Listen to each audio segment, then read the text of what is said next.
announcement is out. Oh, there's like a feather. It's fine. I'm pregnant. Woo! Yes.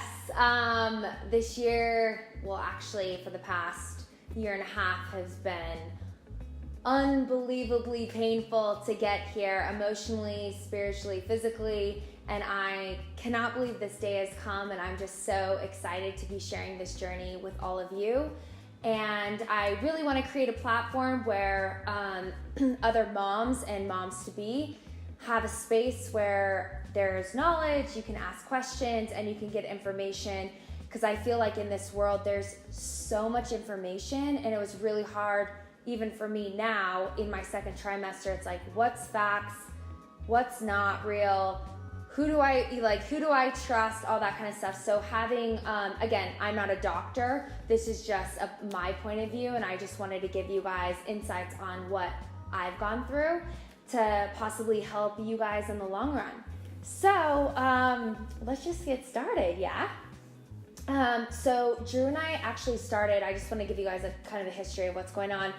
Started trying to have kids back in 2016, in the winter of 2016. And, you know, when you're getting into this, you think, oh, like my body is my business. I've been healthy for so many years. And same with Drew, that you're like, oh, like, of course it's going to happen overnight. Well, I got pregnant really fast right out of the gate, and everything seemed to go smooth. You know, they're like, oh, come in at 8 to 9 weeks when you're pregnant to your regular OB, and we'll do your first ultrasound and all that good stuff. So everything seemed to be going normal. My boobs got huge, by the way. I had morning sickness, all the, you know, original signs or typical signs of being pregnant.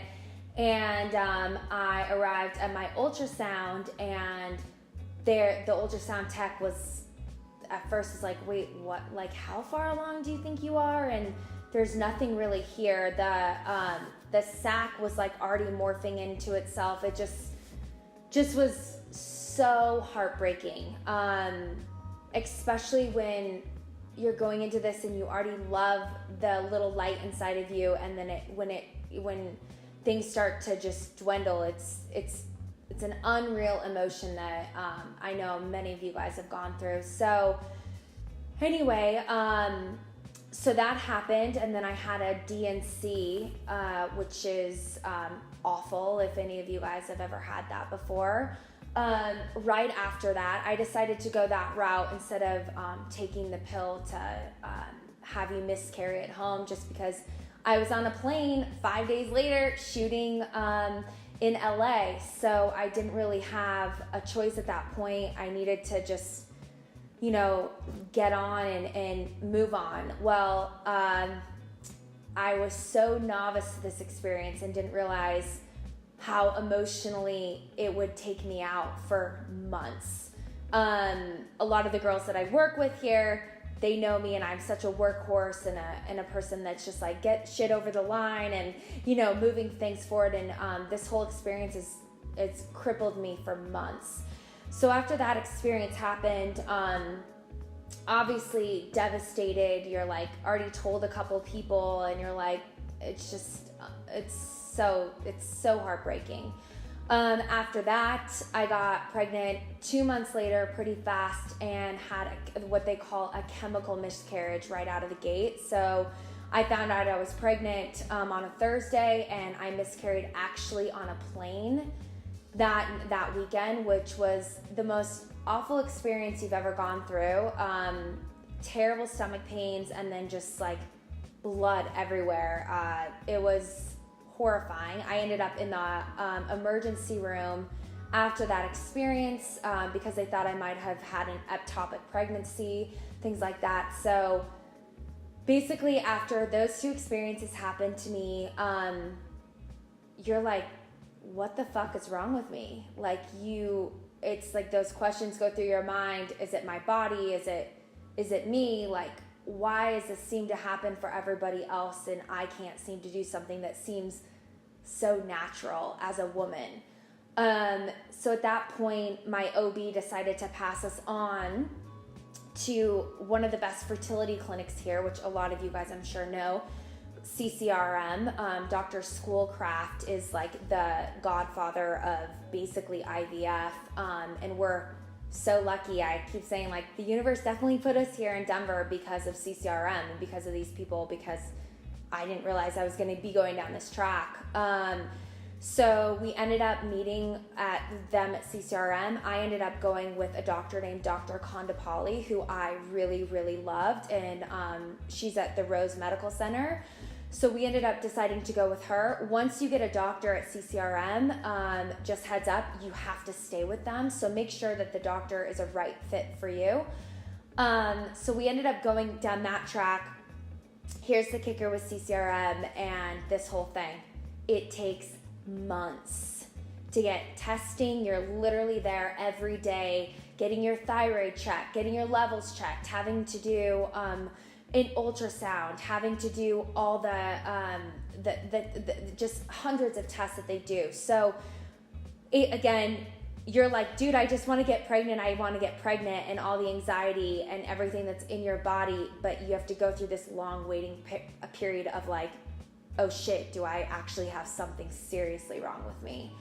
So through that whole experience, the thyroid is a huge marker in pregnancy. They usually, at CCRM, they're pretty tight. They want you between like a 1.5 and a 2.5. And I was at a 2.5, which I've never had thyroid issues my entire life. I've always been, my weight's been the same, and there's tons of indicators of thyroid. You're tired, all that good stuff, hair loss. I didn't have anything, but they decided to put me on a thyroid medicine to possibly lower my thyroid. That way I was in optimal fertility health. I got on the thyroid medicine, and it threw me into a series of hardcore panic attacks for this summer, which was the summer of 2017. Those of you who don't know what a panic attack is like or have experience in them, it is, you feel like you're gonna die, you're completely out of your mind, and your whole life stops. I can't even explain it. I was driving in my car on I-25 when I had my first one, and literally I had to pull off on the highway, get out on the car, and I thought I was legit going to die. So after a series of panic attacks, working through that, I decided that, dude, I need to get my head back in the game and my body back in the game, because you're just like, you're so strapped. It's unbelievable. At that point, I got introduced to the queen bee of fertility, Miss Cecily, who runs a center here. She's an acupuncturist called The Fertile Ground. If any of you guys need any advice, I don't care if you live in Denver, Colorado, if you live anywhere, she is your person.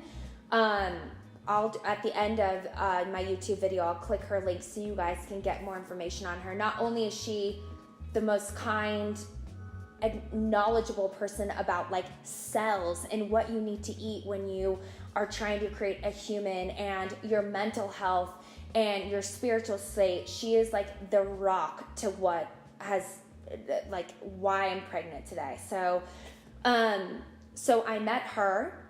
She also was like, I was a vegetarian before I met her. She was like, you need to start eating meat.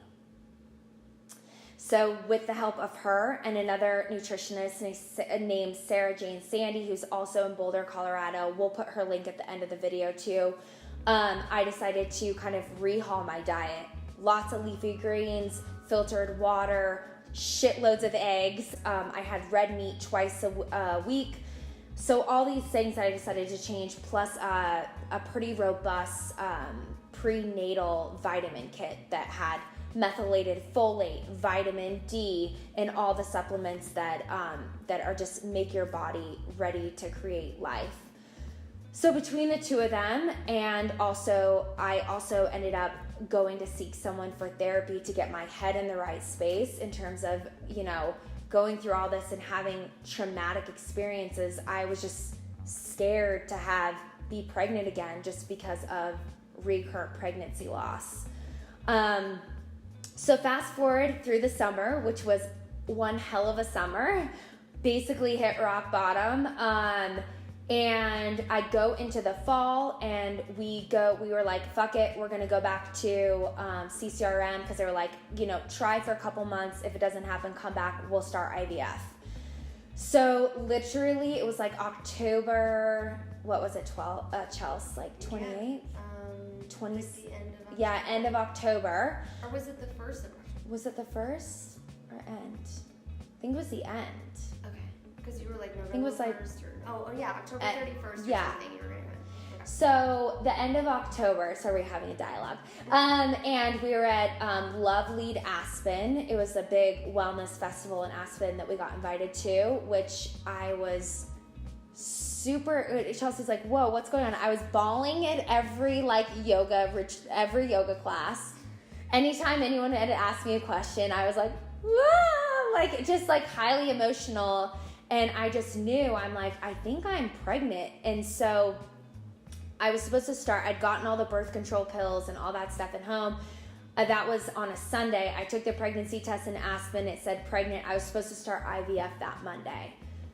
So I literally was like, oh my God, the universe, like, this is a true miracle, like that this happened to me, and that I'd gone through, a year and a half of absolute hell and rock bottom to get here.